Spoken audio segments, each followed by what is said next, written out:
Hey guys, what's up? Producer engineer Alex Scott here with Consordini.com. Thank you so much for tuning into another video.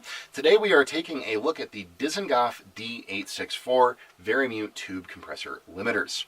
I have a pair of them. You might be able to see them way down here in my rack.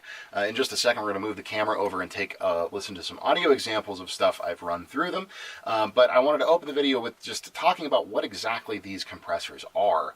And what they are is awesome, but we'll hear more about that in a moment. Basically, they are recreations or reissues, you can think of them as, of a very, very classic compressor called the Federal AM864. Now, these compressors use what we call a Vari-mu schematic or a Vari-mu circuit to achieve gain reduction. And this is actually the oldest compressor design that we have. It's older than FET compressors, opto compressors, anything else. So what Vari-mu means is that basically inside, you know, tubes are normally used for like raising the gain, you know, using them as amplifiers, that kind of thing. But Vari-mu compressors have a very special type of tube in them, and that's a tube that can change what it does based on how much voltage it's getting. Because when you're working in the analog domain, all music gets, you know, whether it's like a bass guitar or a whole mix or whatever, it's all just voltage, right? The amplitude is controlled by how much voltage, positive and negative, there is in the signal. And so when you run that into a Vari-mu tube, Vari-mu tubes can actually change their resistance, basically, or their impedance to control the gain of that signal based on how loud the signal gets. They're like I said, the oldest compressor design. They were originally used by the Army, actually, to control radio signals. You know, if you're in a battlefield and you're trying to communicate back to home base and explain what's going on or get coordinates for an artillery strike or something like that, and you're using radios, you want to be able to hear everything that the person is saying. And if a bomb goes off 100 yards away and is super loud, you don't want that to damage your equipment, overmodulate the radio signal. You still want to have everything nice and even in terms of the signal that you're receiving so that you can hear and understand what's going on. That was originally why they created compressors, and the first way they did it was using this Vari-mu design. So again, these particular ones are not used for war. They are used for making music sound absolutely fabulous. I use them as mastering compressors mainly, although they do work wonders on anything else. They are a recreation of the circuit in the Federal AM864, but the Federals were designed originally, I believe, in the late 1940s, so a lot of the controls that we now like on compressors, like attack and release and stuff, were not present on the original ones. They were pretty much one knob devices. You would turn them up and they would compress the signal as much as they were designed to compress, and that was kind of the end of it. Well, what Dizengoff has done, or unfortunately they're not actually a company anymore, they did go out of business, but when they designed these, what they did was to add a lot of those features that we would want to see in a modern compressor. They added attack and release controls, ratio controls, all that kind of stuff. They also added a couple really cool features called growl and glow that do some interesting things to the overall EQ and sound of whatever you run through them. So let's go ahead and take the camera, stick it down here by my rack so you guys can see what I'm up to, and give the Dizengoff D864s an in-depth listen.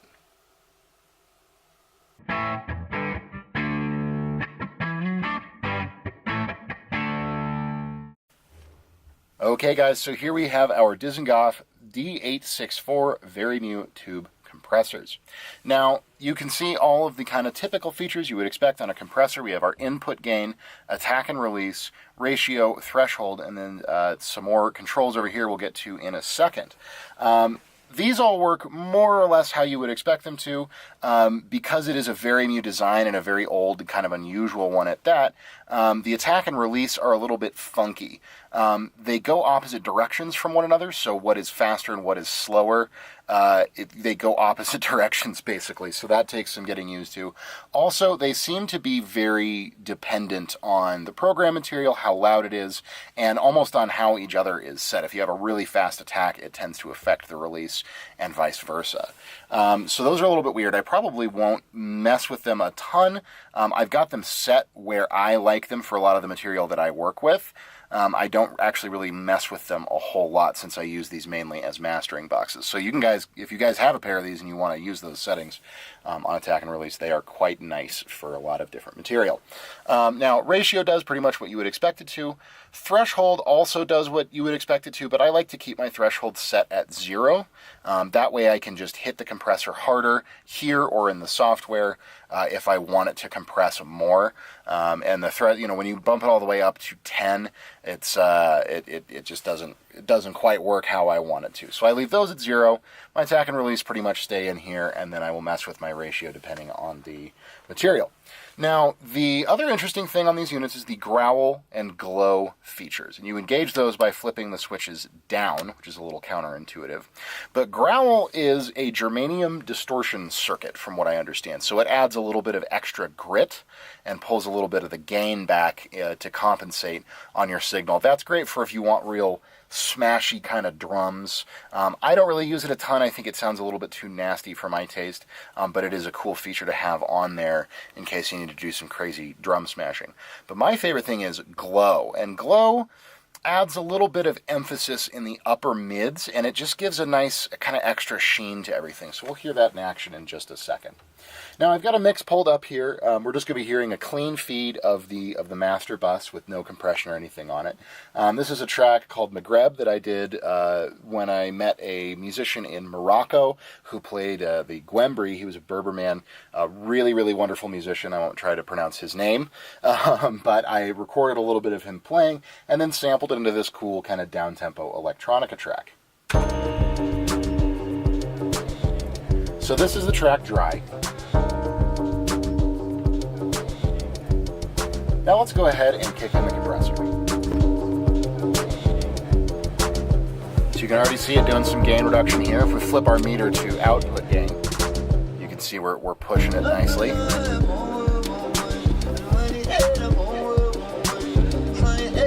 So again, take the compressor out and kick it back in. You can hear it grabs everything so nicely. It adds this beautiful top end with just a hint of saturation to it. There it is, out. And then back in. Now, when we kick in the glow switch, you can hear it makes that upper mid range kind of, anywhere from like 3 up to 7K. Just a little bit more present. This is glow out. Glow in. It's a subtle effect, but it's one that I really, really like. So we'll take it out for now. Now when we kick growl in, the level of the signal drops a little bit and you can hear a little bit of distortion in it now as well. Especially on the transients on the kick drum. So take that back out, add our glow back in. Now you can go crazy with your ratio. And if you want more extreme compression, it'll do it. But I generally like lower ratios on this compressor. I generally keep it over here all on the left side of the dial and never doing more than, 2 or 3 dB, maybe 4 dB of compression on the track. They're really, really, really wonderful sounding boxes. So again, compressor out.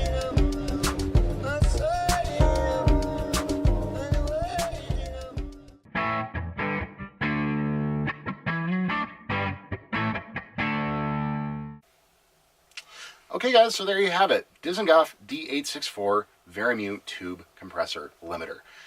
I love these things.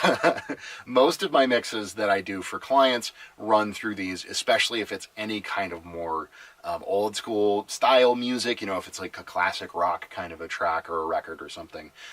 These just have so much vintage grit and glue to them. I just love it. And they're, because they're real tube devices, they're not some of these cheapo little tube compressors that you see places where it's a normal compressor and then it just runs it through a tube to make it sound better. Tubes are doing all the heavy lifting in this circuit. They're providing all your makeup gain, they're providing your gain reduction. So you're really hearing a proper tube sound. And a lot of people think that, oh, well, tubes make everything warmer. And that's not necessarily the case, as you can see here. They just add this really interesting euphonic kind of sheen to everything. They make it sound really hi-fi and sweet and kind of glue, especially if you're using them as a mastering compressor or a mix bus compressor. It just really helps to glue your whole sonic landscape together and make it really feel like it's ready to be on a record. These compressors are amazing for that. I absolutely love them. My typical mastering chain is those, and then the Clark Technic EQP KTs, which we also have done a video on. And that right there is, dollar for dollar, pound for pound, the best mastering chain I think you can get if you are on a budget, but you really want to have some of this cool analog gear that emulates some of that old school vibe that everybody loves so much. They also are really great at electronic music, weirdly enough. I'll run hip-hop and rap tracks and even like straight up EDM tracks through it sometimes, and it can really help to, especially if it's something that's been made with a lot of plugins, it can help to really bring it back into the real world and make it feel real tangible and not kind of as removed and clean and perfect as plugin based stuff can often sound. So but what do you guys think of the Dizengoff D864s? Have you heard a pair? Do you own a pair? Do you own any of Dizengoff's other gear? As I said, unfortunately, Dizengoff is not a company anymore. I'm not sure exactly what happened, but a couple of years ago they did go out of business. However, you can pretty reliably find these units on the used market. I paid, I think, $1,100 for the pair. Which is an incredible deal if you ask me, especially for what they are. But you can find them for anywhere from $500 to $750-ish used. Dizengoff also makes a preamp called the D4, which is a recreation of the classic Beatles preamp, the Red 47.